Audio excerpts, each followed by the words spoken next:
નમસ્કાર વિદ્યાર્થી મિત્રો, આજે આપણે આ વિડીયોમાં દ્વિતીય સત્ર લેખિત મૂલ્યાંકન કસોટી 2025 અંતર્ગત તારીખ 19 એપ્રિલના રોજ ધોરણ 7માં જે ગણિતનું પેપર છે એ પેપરના અભ્યાસ માટેનું મોસ્ટ આઈએમપી પેપરનું સંપૂર્ણ સોલ્યુશન કરવાનું છે. વિદ્યાર્થી મિત્રો, આ ઓરિજિનલ પેપર નથી, માત્ર અભ્યાસ માટે પેપર સ્ટાઇલ મુજબનું એક મોસ્ટ મોડલ પેપરનું આયોજન છે. પ્રશ્ન નંબર 1માં આપણને આપેલું છે ખાલી જગ્યાઓ પૂરો. 1/5 તો 1/5 શોધવાના, તો 100 વડે આપણે એને ગુણવા પડે. તો 100 × 5 તો જવાબ આવશે 20 થાય. બીજું છે 0.75%.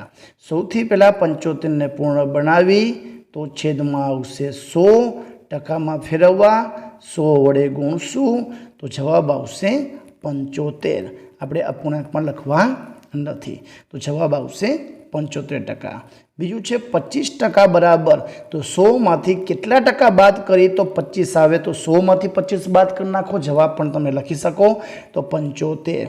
34%નું દશાંશમાં રૂપાંતર કરો તો 34%. ટકા આપેલા છે તો 100 આવશે નીચે, છેદમાં 100 છે તો આપણે 2 એકમ ખસી ડાબી બાજુ પોઈન્ટ મૂકશું તો જવાબ આવશે 0.34. તો આ રીતના જવાબ લખવાના છે.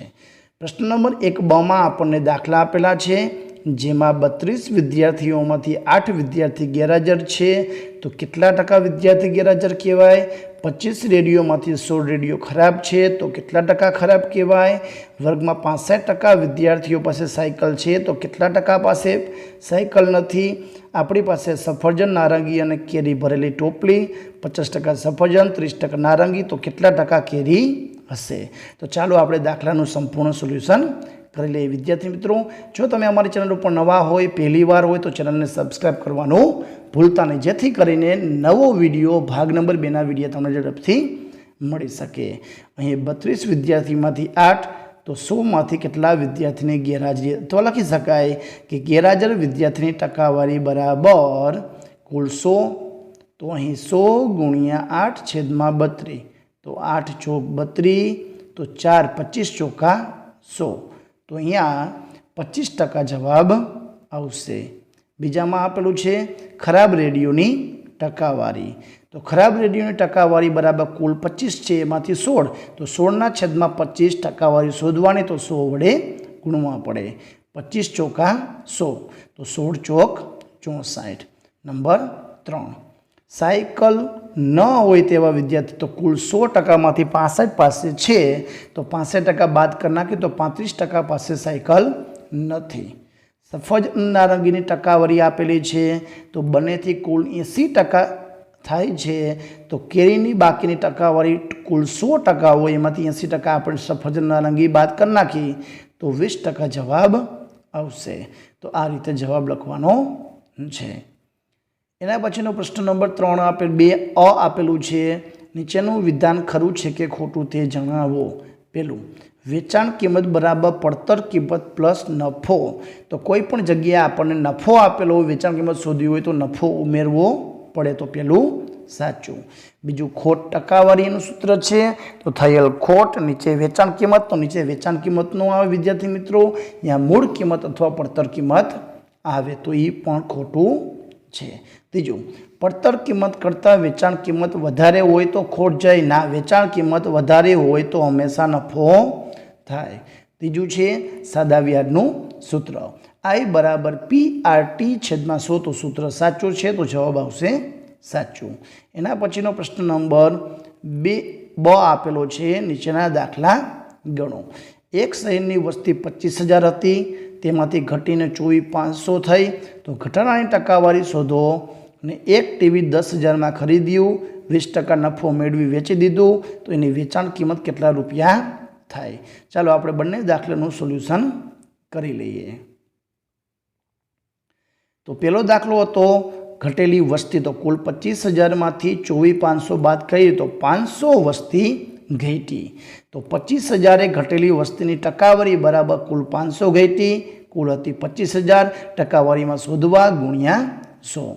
તો આપણે 0 0 0 ઉડાડશું, તો 250 દુ 500, તો 2% ઘટી કહેવાય। એના પછીનું આપણે છે કે 20% નફો છે, તો આપણે નફો શોધી લઈએ। તો 10,000ના 20% આપેલા, તો 100 નીચે, 0 ઉડાડી, તો 100 ગુણ્યા 2, તો 2,000 રૂપિયા નફો થાય। તો વેચાણ કિંમત આપણે મૂળ કિંમતમાં નફો ઉમેરવો પડે। તો 10,000 પ્લસ 2,000, તો 12,000 આપણે વેચાણ કિંમત રાખવી જોશે। ત્રીજો દાખલો છે, જો મીના તેને વ્યાજે લીધેલ અમુક રકમનું વાર્ષિક 9%ના દરે 1 વર્ષનું વ્યાજ 45 રૂપિયા ચૂકવતા હોય તો તેને વ્યાજે લીધેલ રકમ શોધો। પ્રશ્ન નંબર 3માં કિંમત શોધો દાખલા આપેલા છે। તો વિદ્યાર્થી મિત્રો, પ્રશ્ન નંબર 3માં દાખલાનું સોલ્યુશન આપણે કરી લઈએ। જ્યાં આપણને આપેલું છે પી બરાબર શોધવાનું છે, રેટ આપણને 9% આપ્યો છે, ટાઈમ 1 વર્ષની મુદત છે અને ઇન્ટરેસ્ટ વ્યાજ આપણને 45 રૂપિયા આપેલું છે। તો પી શોધવાનું સૂત્ર આવશે I ગુણ્યા 100/RT। વ્યાજ બરાબર 45 મૂકશું, 100 R બરાબર 9 અને ગુણ્યા 1, તો 9 × 50 = 45, તો 500 રૂપિયા મૂળ રકમ કહેવાય જે વ્યાજે મૂકેલી છે। એના પછી આપેલું છે પ્રશ્ન નંબર 3 કિંમત શોધો। દાખલા ગણો, અહીં ગુણાકાર છે તો અંશ અને છેદનો ઉડાડવાના હોય, પણ અહીં એક પણ ભાગ પડતા નથી, ઉડતા નથી।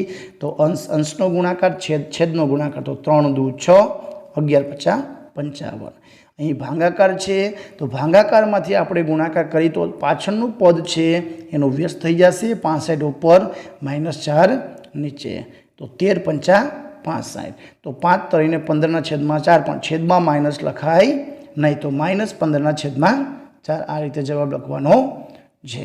એના પછી પ્રશ્ન નંબર 3 સંખ્યા રેખા પર નિરૂપણ કરો।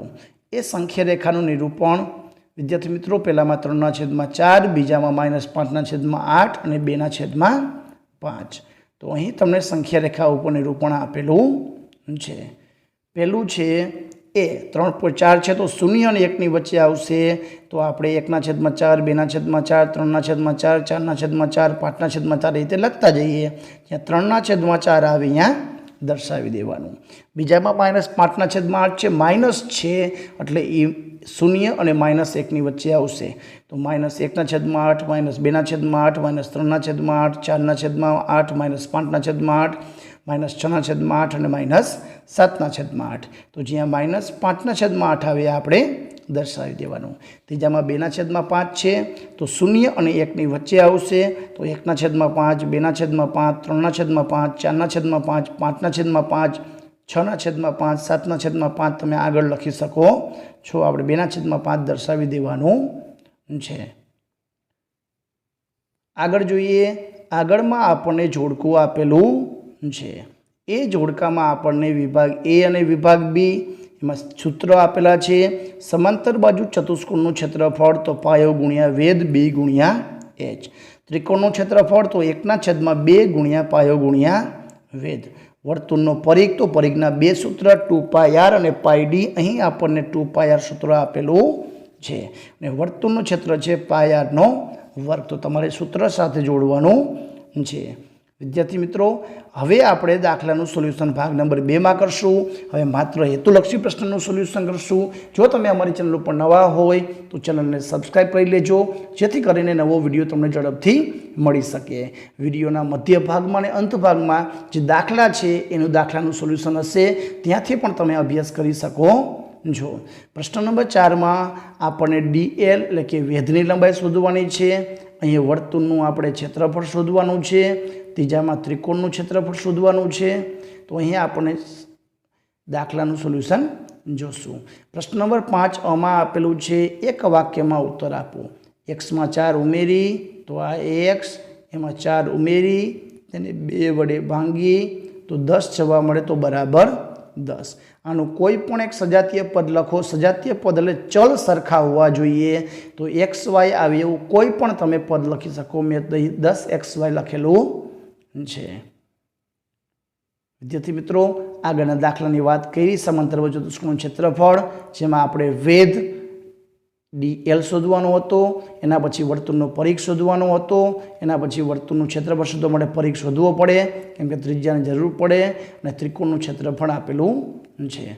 विद्यार्थी मित्रों આપણે આ દાખલાનું સોલ્યુશન સમજૂતી સાથે ભાગ નંબર 2 માં મેળવશું 5xy નો વર્ગમાં y નો વર્ગનો સહગુણક લખો તો y વર્ગનો સહગુણક થશે 5 અહીં 5 બ માં આપેલું છે કિંમત શોધો માં વિદ્યાર્થી મિત્રો આપણે અહીં p બરાબર -10 હોય તો p નો વર્ગ -2p -100 ની કિંમત શોધો તો જ્યાં p છે ત્યાં આપણે -10 મૂકીને દાખલો ગણવાનો છે બીજું છે x બરાબર 2 હોય તો x + 7 + 4 કૌંસમાં x - 5 ની કિંમત શોધો તો જ્યાં x હોય અહીંયા આપણે 2 મૂકવાના છે અને ત્રીજામાં છે y બરાબર 2 હોય તો અહીંયા આપણને જે રકમ આપેલી છે એમાં y હોય એના બરાબર 2 મૂકીને આપણે એની કિંમત શોધવાની છે દાખલાનું સોલ્યુશન આપણે ભાગ નંબર 2 માં કરશું પ્રશ્ન નંબર 6 માં આપેલું છે યોગ્ય વિકલ્પ પસંદ કરી જવાબ લખો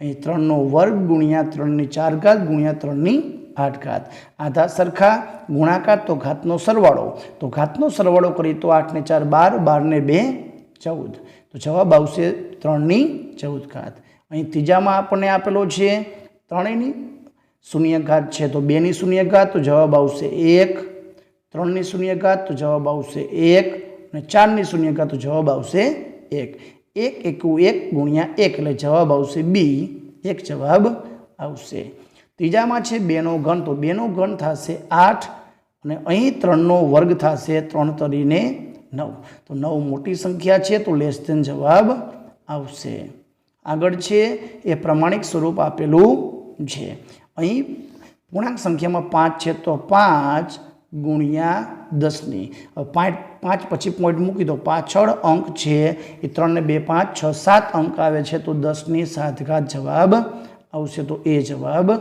આવશે પ્રશ્ન નંબર 6 છે સાદુરૂપ આપો ઘાત અને ઘાતાંકના દાખલા છે વિદ્યાર્થી મિત્રો તમારે આધાર સરખા બનાવીને ઘાતના આધાર સરખા ગુણાકાર તો ઘાતનો સરવાળો કરવાનો આધાર સરખા ભાગાકાર તો ઘાતની બાદબાકી કરીને તમારે જવાબ લખવાનો છે આ દાખલાનું સોલ્યુશન આપણે ભાગ નંબર 2 માં કરશું અને હમણાં જ તમને વિડીયોના અંત ભાગમાં આ દાખલા ગણેલા સમજૂતી સાથે બતાવું છું તમે ત્યાંથી પણ અભ્યાસ કરી શકો છો પ્રશ્ન નંબર 7 છે માગ્યા મુજબ જવાબ આપો આપેલ આકૃતિનો રેખિક સમમિતિ દોરો તો આપણે રેખિક સમમિતિ આપણે દોરી શકાય ચોરસ માટે સમમિતિ રેખાઓની સંખ્યા કેટલી છે વિદ્યાર્થી મિત્રો ચોરસ હોય તો આડી ઊભી સીધી ચારેય બાજુની સમમિતિ રેખા ધરાવે તો 4 સમમિતિ રેખા ધરાવે આપેલ આકૃતિ માટે પરિભ્રમણીય સમમિતિનો ક્રમ કેટલો 4 છે કેમ કે 4 બાજુ છે તો એનો 4 ક્રમ એકમાત્ર રેખિક સમમિતિ હોય તેવો પરિભ્રમણીય સમમિતિ ન હોય તેવો ત્રિકોણ તો એ કાટકોણ ત્રિકોણ માત્ર એક જ સમમિતિની રેખા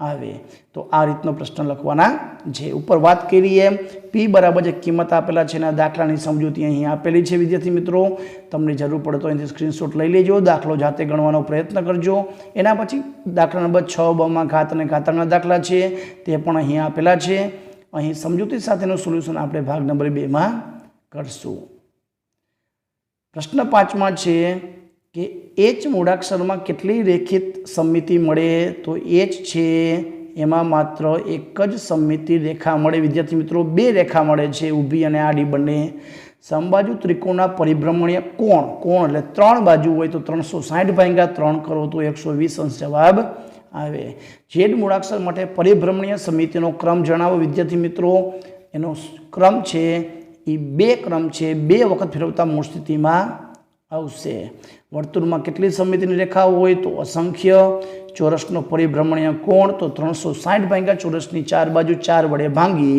તો 90 અંશ જવાબ આવે સમબાજુ ત્રિકોણનું પરિભ્રમણીય કેન્દ્ર જણાવો તો મધ્યગાનું કેન્દ્ર છે એ સમબાજુ ત્રિકોણનું કેન્દ્ર છે જ્યાંથી આપણે એને ફેરવવામાં આવે છે પ્રશ્ન નંબર 8 માં છે આપેલી આકૃતિની મદદથી કયો આકાર બને વિદ્યાર્થી મિત્રો તો આની ઉપરથી સમઘન બનશે અહીં ઉપરથી પિરામિડ બનશે કે જેનો આધાર ચોરસ હોય ફરતી બાજુ ત્રિકોણ આવશે આપેલ આકૃતિને ઉપરથી જોતા 1 2 અને 3 છે સમઘન દેખાશે તો આપણે આ રીતે દોરી લેવાનું છે ચોરસ 4 માં આપેલું છે કે બાજુ આપેલી આકૃતિ સામેથી જોતા કેવી દેખાશે સામેથી તો આ બાજુ જોતા આપણને આ ત્રિકોણ જ દેખાશે તો ત્રિકોણ દોરી લેવાનો છે પ્રશ્ન નંબર 8 માં આપેલું છે આપેલા આકૃતિમાં કેટલા સમઘન છે? તો નીચે 3, પાછળની 3 લાઈન, 3 ને 3 6, 6 ને ઉપર 2, તો 8 સમઘન આપેલા છે. આપેલા આકૃતિની સામેની વિરુદ્ધ બાજુએ સરવાળો કેટલો હોય? 3, કેમ કે આ બાજુ 5 છે તો પાછળ હોય 2, આ બાજુ 6 તો 1, કેમ કે સામસામેની બાજુનો સરવાળો છે એ 7 થવો જોઈએ. તો 2 ને 1 3. અને આપેલી આકૃતિમાં ફલક, ધાર અને શિરોબિંદુની સંખ્યા, તો ફલક એટલે કે બાજુ 7, ધાર 15 અને શિરોબિંદુ 10. તો આ હતું ધોરણ 7ના ગણિતનું મોસ્ટ આઈએમપી પેપરનું સંપૂર્ણ સોલ્યુશન. આવા બીજા વિડીયો મેળવવા માટે અમારી ચેનલને સબસ્ક્રાઈબ કરો, બાજુમાં આપેલું બેલ આઇકન દબાવો, જેથી કરીને બીજા વિડીયો તમને ઝડપથી મળી શકે. વિડીયો ગમે તો લાઇક કરજો, અમારી ચેનલને સબસ્ક્રાઈબ કરજો. આભાર, ધન્યવાદ.